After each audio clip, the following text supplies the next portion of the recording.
Welcome back for a review of One Piece chapter 1047, and with this week's chapter it looks like the very long battle against Kaido and Onigashima could be very nearly at its end. To be clear, I don't actually think the battle is about to end in 1048, but it certainly appears that way. I'm going to explain why and how I believe the battle is going to continue for at least a little bit longer, but let me quickly say welcome to anyone new to the channel. I do weekly One Piece chapter reviews, theory videos, and discussions, so if you're interested, please consider subscribing. It really helps this channel grow, and I really appreciate your support. So now getting into the discussion, although much of the panel time is dedicated to the battle between Luffy and Kaido atop Onigashima, Momo is certainly the star of this week's chapter, which examines and works toward resolving his lingering fear and insecurity. I've really enjoyed seeing Momo's character progression over the course of this story saga, which began all the way back on Punk Hazard. In real time, his journey has taken nearly a full decade of publication, which is pretty remarkable when you really think about it. Full series have started and ended within that time period, meaning Momo could almost be viewed as the protagonist of his own story. A heavy burden has been placed on him from a very young age, but touching on the topics I recently discussed in another video, Momo has greatly benefited from the guidance of powerful positive mentor figures, Kinemon, Yamato, and Luffy, all of whom have encouraged him and helped him grow into the leadership position he's expected to fill on Wano. I really appreciate the way Oda has written Momo, particularly in the latter portions of this story arc, despite rapidly aging into an adult and now assuming the form of a massive dragon equal in stature to Kaido. As Shinobu said, he still has the heart and mind of a child, which is very clearly reflected in the character writing. He hasn't magically transformed into a capable and confident leader like his father Odin, and it's only fitting he still stumbles and struggles with fear despite the progress he's made toward becoming more confident. I thought the brief flashback scene in this week's chapter was particularly effective in conveying the depth of those emotions, as we saw Toki and Momo's final parting. Not only was the scene very emotional, but it touches on many of the overarching themes in both the Wano story arc and the series as a whole. As noted, the importance of positive mentorship is highlighted, with Kinemon's words giving Momo the courage he needs to accept the leadership role foisted upon him in the wake of his father's death. Toki also puts on a brave face as she sends her son forward to the future, knowing they'll never meet again, at least in this life. Despite the bleak outlook with the castle burning all around them, she sent Momo to the future, fully believing that someday justice will prevail, that her son will survive to see the new dawn realized. One of these central themes in the series is the arc of justice. At Marineford, Doflamingo asserted that the victor writes history and decides what is justice. On a global scale, the winners of history were the 20 kings and the world government, who erased the true history and replaced it with the lie that those descended from the founders, the celestial dragons, are divinely appointed to live as gods over the world oppressed by their reign. On Wano, the Kozuki lost 20 years ago, and accordingly, Orochi's agents have villainized Momo's family. We even saw this depicted in the first act of Wano, as Sarahebi indoctrinated students with the false history written by the Kurozumi. But as Roger asserted in the quote which accompanies Dragon's introduction in chapter 100, an inherited strength of will, one's dreams, the ebb and flow of the ages. As long as people hunger for freedom, these things will exist. Roger and Joy Boy trusted these immutable forces to guide the right successor to rediscover One Piece at the right time. Villains like Doflamingo and Orochi wrongly believe that truth and justice are decided by those who claim victory, but that's a lie. The truth can be obscured, but never erased as long as people hunger for freedom. Eventually, if you persevere and wait long enough, someday truth will prevail. Evil has its hour of victory, but in the end, as Pedro said, there's no night which doesn't end in sunrise. Toki hoped that her son would someday see a brighter future, and hope is a good thing, maybe the best of things, and no good thing ever dies. Momo's parents, Toki and Odin, both accepted their fate when faced with defeat, knowing that someday the new dawn will rise and their children would live to see this brighter future realized. Returning to the present, Momo remembers this tearful final parting and the sacrifices his parents made both for his own sake and for the people of Wano, which lights a fire in him as he tries even more desperately to pull Onigashima away from the capital.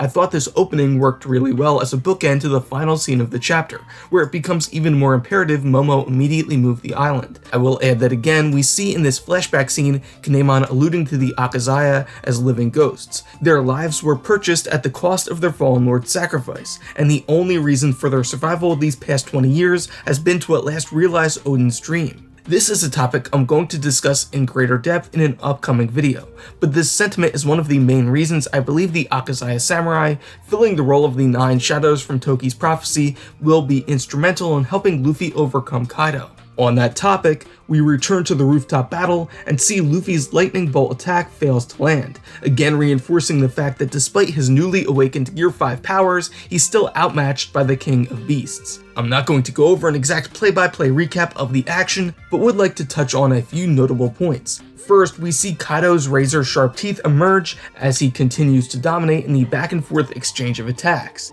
This change in facial structure as Kaido becomes more enraged perhaps hints toward a yet to be fully revealed awakened state for the mythical fish fruit. The next notable point here is that although Luffy's new devil fruit powers are impressive, Kaido asserts Haki will always reign supreme, citing the former Pirate King Gold Roger who conquered the Grand Line without a devil fruit ability. Now, if you recall, I made this exact point in a previous theory video, that Haki is the true underlying power or magic system in the One Piece world. This evidences the fact that devil fruit are part of the central mystery and conflict, but also reinforces the fact that Haki will always govern and supersede devil fruit powers. We have seen this principle in action from the moment Haki was introduced. This makes sense, as Haki is willpower. Armament Haki renders Logia users tangible, because strong Haki always supersedes devil fruit powers. In other words, One Piece has a 2-tier power or magic system. Haki is the primary underlying power system, which governs the entire world, and Devil Fruit is a secondary system which works within the confines or parameters of the primary system. Put simply, Devil Fruit must obey the laws of Haki, but Haki need not obey the laws of Devil Fruit. This makes perfect sense, as Haki, or willpower, is an intrinsic element or facet of the One Piece world, while Devil Fruit are something created. In my theory video, I suggested that Devil Fruit are a manifestation or distillation of the dreams or desires of whatever soul or living component was used in their creation, meaning they're in essence willpower, explaining why powerful Haki always trumps Devil Fruit powers. I'll leave it at that in this review, as I already have a full theory video on this topic, which I'll link for anyone interested. As the battle between Luffy and Kaido commences, inside the castle we learn the sea stone nail Hiyori used to immobilize Orochi has vibrated loose, allowing him to resume his serpent form. We see he's now down to a single head, meaning his next decapitation could be his last, if Oda's willing to end his reign in such a grisly fashion.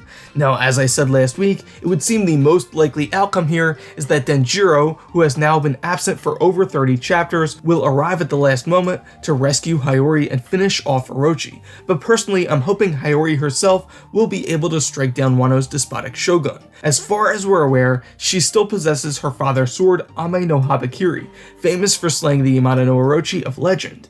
Momo said his younger sister always emerged the victor when the two roughhoused as kids, suggesting she could be a powerful combatant in the present if properly trained. Perhaps Denjiro or Kawamatsu instructed her in the way of the sword at some point over the past 20 years. At the very least, I'd like to see her fight by Denjiro's side against Orochi if the latter indeed arrives on the scene to settle the score. Lastly, we come to the final scene of the chapter, in which Luffy emerges from the clouds above the island with an inflated fist almost as large as Onigashima itself. Kaido, Yamato, and Momo look on in surprise as Luffy says he's about to finish the fight. Now, as dramatic as this tactic appears, much of what I said in the past several chapter reviews still applies.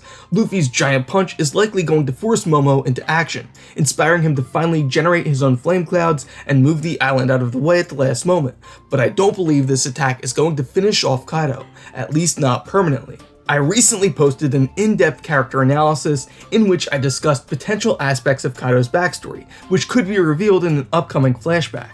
Critically, we still don't understand Kaido's motivating desire or his connection to the land of Wano. I don't believe this story arc can end without those aspects of Kaido's character being explained, and as noted previously, there wasn't any hint of finality in his parting with Yamato, indicating they must again cross paths, which could be the catalyst for this backstory being revealed. As dramatic as Luffy's final attack was this week, the real focus of the chapter was on Momo's emotional struggle. Thus, it seems the real purpose of this giant punch is to catalyze his growth by motivating him to make flame clouds and move the island.